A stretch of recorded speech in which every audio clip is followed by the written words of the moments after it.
क्या तुमने कभी सोचा है कि कुछ लोग आम हालात से उठकर गैर मामूली कामयाबी कैसे हासिल कर लेते हैं? क्या उनके पास कोई खास टैलेंट होता है या कोई खुफिया राज? नेपोलियन हिल ने अपनी जिंदगी के 20 साल इसी सवाल का जवाब तलाश करने में गुजारे। उन्होंने दुनिया के कामयाब तरीन लोगों का मुताला किया और फिर एक हैरान कुन नतीजा निकाला।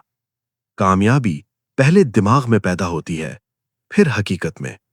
यही है think and grow rich. Napoleon Hill के मुताबिक हर बड़ी कामयाबी एक ख्याल से शुरू होती है, एक सिंपल आइडिया। लेकिन हर ख्याल कामयाबी में तब्दील नहीं होता। सिर्फ वो ख्याल कामयाब होता है जिसके पीछे इंटेंस डिजायर हो। डिजायर इस किताब का पहला और सबसे अहम उसूल है।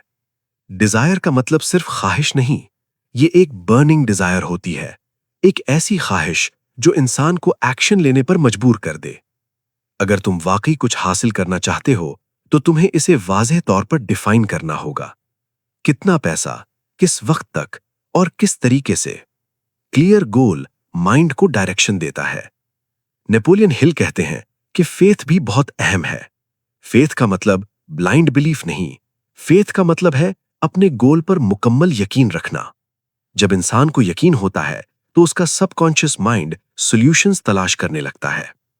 सबकॉन्शियस माइंड इंसान की सबसे पावरफुल ताकतों में से एक है। ये वो हिस्सा है जो हमारे हैबिट्स और डिसीजंस को इन्फ्लुएंस करता है। अगर तुम बार बार पॉजिटिव आइडियाज रिपीट करो तो सबकॉन्शियस माइंड उन्हें एक्सेप्ट कर लेता है। इसीलिए हिल ऑटो सजेशन का कॉन्सेप्ट इंट्रोड्यूस करते हैं। ऑटो सजेशन का मतलब है अपने माइंड को कॉन्शियसली प्रोग्राम करना। मसलन अगर तुम रोज खुद से कहो मैं कामयाब हूं, मैं केपेबल हूं, तो आहिस्ता आहिस्ता माइंड इस आइडेंटिटी को एक्सेप्ट करने लगता है। नॉलेज भी कामयाबी का अहम हिस्सा है। लेकिन हिल कहते हैं कि सिर्फ नॉलेज काफी नहीं, स्पेशलाइज्ड नॉलेज जरूरी है। यानी ऐसी नॉलेज जो किसी स्पेसिफिक फील्ड में वैल्यू क्रिएट करे। इमेजिनेशन भी सक्सेस का पावरफुल टूल है। नेपोलियन हिल इमेजिनेशन को माइंड की वर्कशॉप कहते हैं। ये वो जगह है जहां आइडियाज पैदा होते हैं। हर इन्वेंशन, हर बिजनेस, हर इनोवेशन पहले इमेजिनेशन में पैदा हुआ था। प्लानिंग भी कामयाबी के लिए जरूरी है। आइडिया तब तक यूजलेस होता है जब तक उसे एक्शन प्लान में तब्दील न किया जाए। कामयाब लोग अपने गोल्स के लिए क्लियर प्लान बनाते हैं और अगर प्लान फेल हो जाए तो वो नया प्लान बनाते हैं। वो गोल नहीं छोड़ते।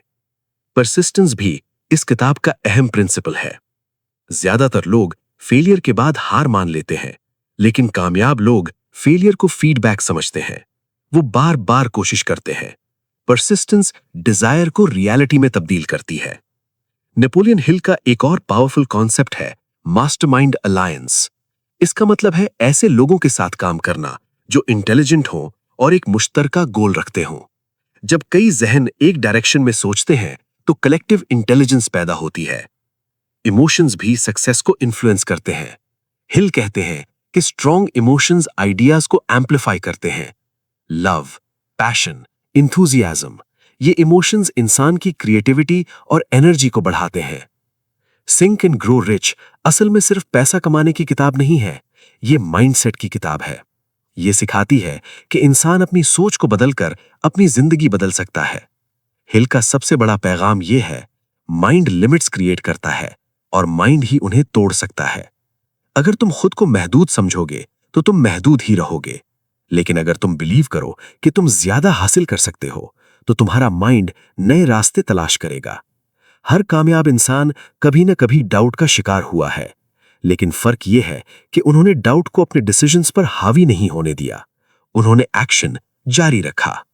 थिंक एंड ग्रो रिच हमें याद दिलाती है कि कामयाबी का आगाज बाहर से नहीं, अंदर से होता है। एक क्लियर विजन से, एक स्ट्रॉन्ग डिजायर से और एक अनवेवरिंग बिलीफ से। आज से एक सिंपल एक्सरसाइज करो। अपने गोल को लिखो, इसे रोज पढ़ो, इसे इमेजिन करो और हर दिन इस डायरेक्शन में एक कदम उठाओ, क्योंकि बड़े ख्वाब छोटे एक्शन से हकीकत बनते हैं। अगर ये स्क्रिप्ट तुम्हें इंस्पायरिंग लगे तो कमेंट्स में लिखो रिच। लाइक करो, शेयर करो, सब्सक्राइब करो और याद रखो, इंसान वही बनता है जो वो अपने दिमाग में मुसलसल सोचता है। इसीलिए पहले सोचो, फिर हासिल करो।